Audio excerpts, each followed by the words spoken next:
মোমবাতি কিনতে গেছিলুম। ও মোমবাতি, এত রাতে দোকান খোলা থাকে? দোকানে যাই তো, দোকানে যাই? কালীঘাট মন্দিরে গিয়েছি। হ্যাঁ। আর অনেকে ওখানে মোমবাতি রাখে তো, ভাবলাম তার থেকে তুলে নিয়েছি। মোমবাতি তুলে আনতে গিয়েছিলে নাকি একটা ছেলে তুলে আনতে গিয়েছিলে যাকে এর ছেলে হিসেবে চালাতে পারো? পাগল নাকি? আপনাকে ছবি দেখিয়েছি, তাতেই খপাত করে আপনি ধরে ফেলেছেন। আর ছেলে দেখালে তো ডিএনএ। কি হলো? বলতা, এখন যদি আমি আপনাকে বলি যে এই গেরিমারা এর ছেলে, তাহলে আপনি কি করবেন? আর যদি না হয় তাহলে তোকে ইলেকট্রিক ওয়্যারে বেঁধে 5000 ভোল্টের শক দেবো। থাক না, আপনারা বহুত ফালতু লোক আছেন। হ্যাঁ, যাকে তাকে বাবা ছেলে বানিয়ে দিচ্ছেন। আমরা যদি বাপ ছেলে হতাম তাহলে আমাদের মুখের মিল থাকতো না? আছে আমাদের মুখের মিল? আছে কি? না আছে, বলুন।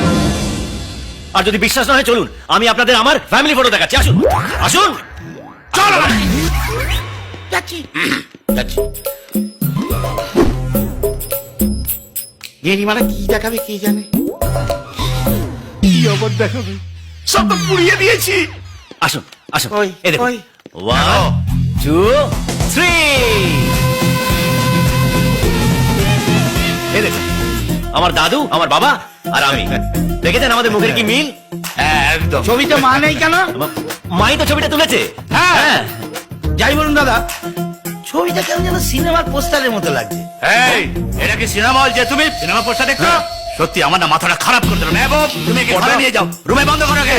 তুই চল তো, তুই চল। গেরিমারা কিছু একটা চক্কর তুই করেছে। চল।